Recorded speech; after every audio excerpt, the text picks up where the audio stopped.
আজকে হচ্ছে আমরা অ্যাডভান্স অ্যাকাউন্টিং 2 এর চ্যাপ্টার নাম্বার যে 12 ছিল সেটার অঙ্কগুলো আমরা দেখব। হ্যাঁ, বেশি অঙ্ক নেই, 7টা না 8টা অঙ্ক আছে। আমি 7টা বা 8টা অঙ্কই আমি আপনাদেরকে করে দেখাবো। হ্যাঁ, যতটুকু সময় লাগে আর কি। আচ্ছা, the following transaction related to NGO মুক্তি অফ কক্সবাজার। আমাদের কক্সবাজারের এনজিও যে মানে কোম্পানিটা আছে তাদের কথা বলতেছে। জানুয়ারির 1-এ আপু এটা মানে কোন বইয়ের? Accounting theory? Advance accounting 2, advance ও অ্যাকাউন্টিং 2 এর 12 নম্বর চ্যাপ্টার। আচ্ছা। ঠিক আছে, ওকে। ওপেনিং ক্যাশ ব্যালেন্স টাকা 30,000। তারপরে হচ্ছে কোথায় কে কি দেয়, আচ্ছা একটু ওয়েট। আচ্ছা দেখেন, আমাদের বলতেছে ওপেনিং ক্যাশ ব্যালেন্স টাকা 30,000। আমাদের ওপেনিং ক্যাশ ব্যালেন্স আছে 30,000 টাকা, ব্যাংক ব্যালেন্স আছে 2,80,000 টাকা। তার মানে বছরের শুরুতে আমাদের নগদ আছে 30,000 টাকা, ব্যাংক আছে 2,80,000 টাকা। জানুয়ারি 4 তারিখে ডোনেশন রিসিভড, আমরা ডোনেশন পাইছি টাকা 70,000 ইন ক্যাশ, নগদে পাইছি। আচ্ছা, পারচেজ ফার্নিচার, আমরা ফার্নিচার ক্রয় করছি 65,000 টাকার। ওকে, ক্যাশ উইথড্র ফ্রম ব্যাংক টাকা 40,000, আমাদের নগদ টাকা উত্তোলন করা হয়েছে ব্যাংকের থেকে। ওকে, তারপরে বলতেছে cash deposited into bank, cash জমা দেওয়া হয়েছে ব্যাংকে, মানে নগদ টাকা ব্যাংকে জমা দেওয়া হয়েছে 10,000 টাকা। Okay, prepare a double column cash book, আমাদের ডাবল কলাম ক্যাশ বুক ওরা তৈরি করতে বলতেছে। Okay, so double column cash বুকটা আমরা কীভাবে তৈরি করব দেখেন। ডাবল কলাম মানে হচ্ছে কি, ক্যাশও থাকবে, সরি ক্যাশ বানানটা ভুল করলাম, ক্যাশও থাকবে ব্যাংকও থাকবে। ঠিক আছে, ডাবল কলাম ক্যাশ ব্যাংক দুইটাই কিন্তু আমাদের নগদ টাকার হিসাব, বাট একটা ক্যাশ আর একটা কি নাম ব্যাংক। এই দুইটা টাকার ঘর থাকবে এরকম একটা কলাম তুমি আমাদের তৈরি করে দেখাবো, এটাকেই বলা হয় ডাবল কলাম ক্যাশ বুক। ওকে, তো এখানে যেটা করব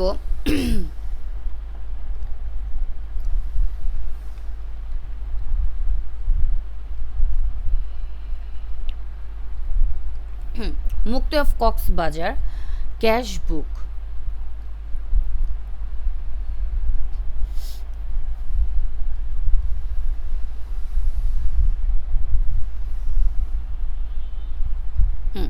ডাবল কলাম। এটা অ্যাকচুয়ালি হচ্ছে আমাদের নগদান বই। আমি যদি ফুল নামটা লিখতে চাই, দু ঘরা ঘরা নগদান বই। ঠিক আছে, এটা হচ্ছে আমাদের দুঘরা নগদান বই।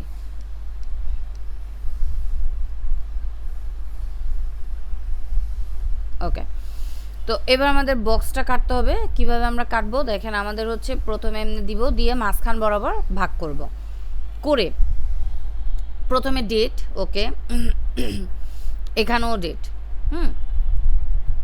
এরপরে ব্যাংকের একটা ঘর, এখানেও ব্যাংকের একটা ঘর, নগদের একটা ঘর, নগদের একটা ঘর, রেফারেন্স অবশ্যই দিব, রেফারেন্স। ঠিক আছে, ওকে। সো নামগুলো দিয়ে দিচ্ছি। ডেট, এটা হচ্ছে ডেবিট পাস, এটা হচ্ছে ক্রেডিট পাস। ওকে, আপু ডেট। আমি না দেখতে জি, পারতেছি না। বুঝতে পারিনি কি বললেন। হ্যালো আপু, আমি দেখতে পারতেছি না কেন জানি লেখাগুলা। আপু আপনার নেটওয়ার্কের এই যে প্রবলেম, মানে লিখতেছেন এগুলো না এমবি। আমি দেখতে হ্যাঁ আমি বুঝতে পারছি, পারতেছি বাকিরা দেখতে না। পাচ্ছেন না। জি আপু। হ্যাঁ, আবরারুল আপু আপনার হচ্ছে মানে নেট স্লো, আপনার ফোনের এমবি বা ওয়াইফাই যেটাই হোক ওইটা স্লো অনেক। হ্যাঁ, যার কারণে মানে দেখতে পাচ্ছেন না আপনি। আপনি কেটে আবার জয়েন হন, না হলে দেখতে পাবেন না।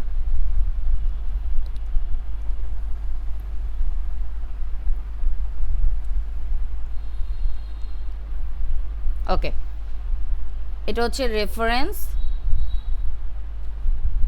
এটাও রেফারেন্স, এখানে হচ্ছে ক্যাশ দিব, ব্যাংক দিব, আবারও ক্যাশ, ব্যাংক। ওকে, এবার আমরা যেটা করবো, এটার মধ্যে কোনো সাল দেওয়া আছে কিনা আমরা দেখবো। হ্যাঁ, 2015 দিয়ে দিছে, তাহলে 2015। ওকে, জানুয়ারির কথা বলছিল, সো জানুয়ারি। আচ্ছা, সবসময় মনে রাখবেন নগদ বা ব্যাংক যদি বাড়ে ডেবিটে বসাবো, নগদ বা ব্যাংক যদি কমে ক্রেডিটে বসাবো। ঠিক আছে, যেরকম দেখেন ওপেনিং ক্যাশ ব্যালেন্স, আমাদের হাতে নগদ টাকা আছে 30,000 টাকা, ব্যাংক আছে 2,80,000 টাকা, দুটোটাই কিন্তু আমাদের কি বর্তমানে আমাদের হাতে আছে, তার মানে দুইটাই আমাদের বৃদ্ধি পাইছে। সো এটা 1 তারিখ, আমরা এখানে লিখব ব্যালেন্স বিডি। একটা ছিল হচ্ছে 30,000 টাকা ছিল নগদ, আর 2,80,000 টাকা ছিল আমাদের কি ব্যাংকে, ওরাই আমাদেরকে বলছে। হ্যাঁ, এই যে 30,000, 2,80,000। ওকে, এটার পর 4 তারিখে বলতেছে ডোনেশন রিসিভড ইন ক্যাশ 70,000 টাকা। আমরা 4 তারিখে নগদ টাকায় ডোনেশন পাইছি, তাহলে দেখেন তো আমাদের নগদ টাকা কি বাড়ছে না কমছে?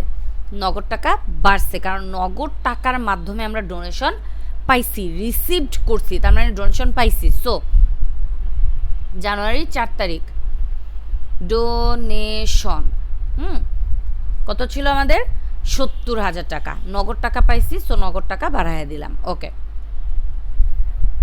8 তারিখে পারচেজ ফার্নিচার, আমি যখন একটা ফার্নিচার ক্রয় করি নগদ টাকা বাড়ে না কমে? আমি ফার্নিচার ক্রয় করছি, এখানে কিন্তু ওরা একটা বারও বলে নাই ক্যাশের মাধ্যমে না ব্যাংকের মাধ্যমে, কিছুই বলে নাই। তাহলে আমরা কি বলবো? আমরা বলবো এটা আমাদের ক্যাশের মাধ্যমে আমরা করছি। ঠিক আছে, তাহলে ক্যাশের মাধ্যমে যদি আমি ফার্নিচার ক্রয় করে থাকি, তাহলে অবশ্যই আমার ফার্নিচারটা মানে নগদ টাকাটা কী হয়েছে? কমে গেছে। সো আমরা এখানে লিখবো জানুয়ারির 8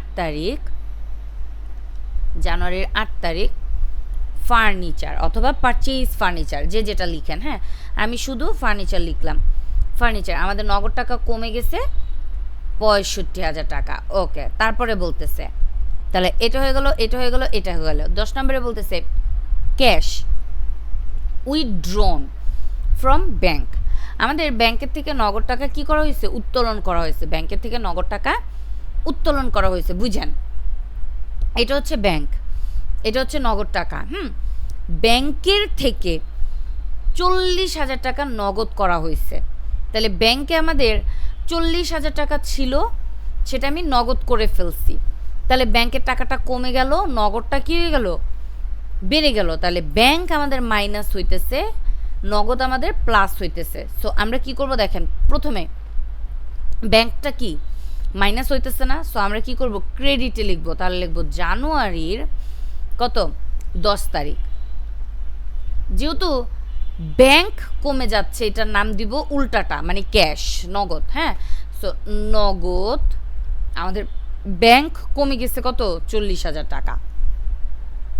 ওকে, এবার এখানে কি হলো? নগদ টাকা বাড়লো, এই 40,000 টাকা আমি বাড়াইয়া দিলাম, কি নামে? ক্যাশ বাড়ছে, আমি এটার নাম দিব ব্যাংক। এবং এটাও আমাদের কি জানুয়ারির 10 তারিখ। সো একই তারিখে যখন আমাদের ব্যাংকের টাকা এবং নগদের টাকা দুইটা একত্রে কমবে বা বাড়বে, তখন আমরা সেটাকে বলবো কন্ট্রাইন্টিভ, যার জন্য আমরা এটার পাশে দিয়ে দিলাম সি। কি দিয়ে দিলাম? সি। তাহলে 10 তারিখে লেনদেনও হয়ে গেল। ওকে, 25 তারিখে গিয়ে বলতেছে cash deposit into bank, cash deposited into bank, ব্যাংকে নগদ টাকা জমা দেওয়া হয়েছে। এবার উল্টো কাজ হয়েছে, ব্যাংকে নগদ টাকা জমা দিচ্ছি, যখন আমি নগদ টাকা জমা দিলাম তখন আমাদের নগদ কমে গেল 10,000 টাকা, তাহলে নগদ কমে গেল। সো এটা তারিখ ছিল আমাদের 25 তারিখ। নগদ টাকা কমে গেছে, নগদ টাকা 10,000 টাকা কি গেছে? কমে গেছে। যেহেতু নগদ কমলো, এটার নাম আমি দিব ব্যাংক। হ্যাঁ, এবং এই 10,000 টাকা আমাদের ব্যাংকে বেড়ে গেছে, কারণ আমি ব্যাংকে জমা দিছি। সো ব্যাংক বেড়ে গেছে, এটার নাম আমি দিব ক্যাশ। এই 25 তারিখ, এবং একই তারিখে আমাদের আবারও ক্যাশ এবং ব্যাংক বাড়ছে বা কমছে। সো আবারও লিখে দিলাম কন্ট্রা এন্ট্রি। ওকে,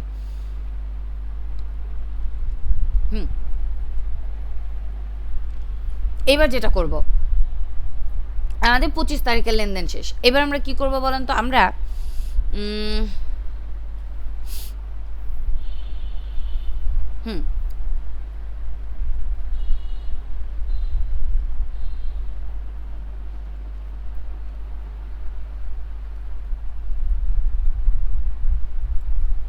ওকে, এবার আমরা যেটা করব, প্রথমে ক্যাশের ঘরের কাজটা করব। আগে এটা ক্যাশ ক্যাশ। তো আমরা চাইলে একবারে দাগ দিয়ে দিতে পারি, এভাবে একবারে দাগ দিয়ে দিলাম, দিয়ে ক্যাশের ঘরের কাজটা আগে করব। তো কোন পাশে আমাদের বেশি আছে আমরা যদি একটু দেখি, 30,000, আমি আগে ডেবিট পাসটা যোগ করতেছি, 70,000, 40,000, আমাদের এখানে আস্তে আস্তে 1,40,000 টাকা। ওকে, এই পাশে দেখেন মাত্র 75,000 টাকা। সো এই 1,40,000 টাকায় আমরা আবার এই পাশে বসাই দিব, ক্লোজ ক্লোজ। এবং এটা আমরা যদি এই 1,40,000 থেকে মাইনাস করে দিব 75,000, মানে 65,000 এবং 10,000, আমাদের চলে আসতেছে এখানে 65,000 টাকা। এবং এটার নাম দিব আমরা ব্যালেন্স সিডি। তারিখটা হবে জানুয়ারির 31 তারিখ।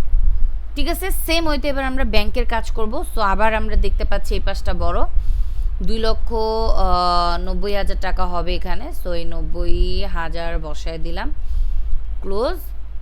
2,90,000 বসায় দিলাম, ক্লোজ। এবার 2,90,000 থেকে আমরা যেটা করব, 2,90,000 থেকে 40,000 মাইনাস করে দিলাম, আমাদের চলে আসতেছে 2,50,000 টাকা। এই বসায় দিলাম 2,50,000 টাকা। ঠিক আছে, এবার এটাকে আমরা ব্যালেন্স বিডি নামে এখানে 65,000, 2,50,000। ওকে, সো এই ইয়া দিয়ে দিলাম 31 তারিখ ব্যালেন্স বিডি, বিডি শেষ। ঠিক আছে, এই হয়ে গেল আমাদের 1 নম্বর যে অঙ্কটা ছিল সেটা। এখান থেকে কি কারো কোনো কোয়েশ্চেন আছে বা কিছু বলার আছে আমাকে বলতে পারেন, যদি কারো কোনো কোয়েশ্চেন থেকে থাকে আমাকে জানান। আপু জি আপু আপু ব্যালেন্স বিডিটা ফেব্রুয়ারির 1 তারিখ হবে না? ওহো হ্যাঁ, সরি, ফেব্রুয়ারির 1 তারিখ হবে, কারণ এটা পরের মাসে চলে গেছে। হ্যাঁ, ফেব্রুয়ারির 1 তারিখ, পরের মাসের 1 তারিখে। হ্যাঁ, ঠিক আছে, তারপরে হ্যাঁ আর কোনো কিছু আমাকে একটু বলবেন। আপু কন্ট্রা এন্ট্রিটা আবার একটু বলেন। দেখেন, একই তারিখে, মনে করেন 1 তারিখে নগদ কমলো, ব্যাংক বাড়লো। একই তারিখে নগদ কমলো, ব্যাংক বাড়লো, এরকম লেনদেন হইলে সেইটা আমাদের কি হবে? কন্ট্রা এন্ট্রি হবে। অথবা একই তারিখে নগদ বাড়লো, ব্যাংক কমলো, সেই ক্ষেত্রেও ওইটা আমাদের কন্ট্রা এন্ট্রি হবে। আমরা দুইটার কাজই করব, কারণ এইটা আমাদের একবার ক্রেডিটে যাবে, এইটা ডেবিটে যাবে। সেম এইটা আমাদের একবার ডেবিটে যাবে, এইটা ক্রেডিটে যাবে। সো একই তারিখে যখন আমরা ডেবিট এবং ক্রেডিট পাস দুনো পাশে কাজ করব, তখন আমাদের সেটাকে আমরা কি বলবো? কন্ট্রা এন্ট্রি বলবো। এবং এইটা আমরা জাস্ট এইখানে লিখে দিব, এই যে এই জায়গাটা আমাদের সি দিয়ে আমরা কি করব? লিখে দিব, তাহলেই হয়ে যাবে। ব্যাপারটা কি আমি বুঝতে পারলাম নাকি কোনো ঝামেলা আছে আমাকে একটু জানান। বুঝতে পারছি। হ্যাঁ, বাকিদের কোনো কোয়েশ্চেন?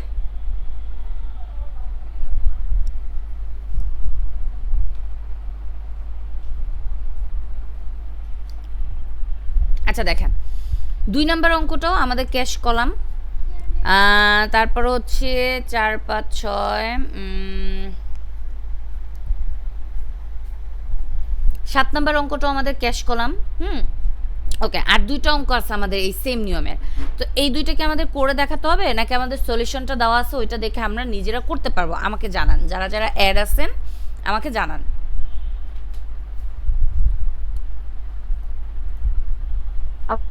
আপু এটাতে কয়টা নিয়ম আছে দেখা হয় নাই তো?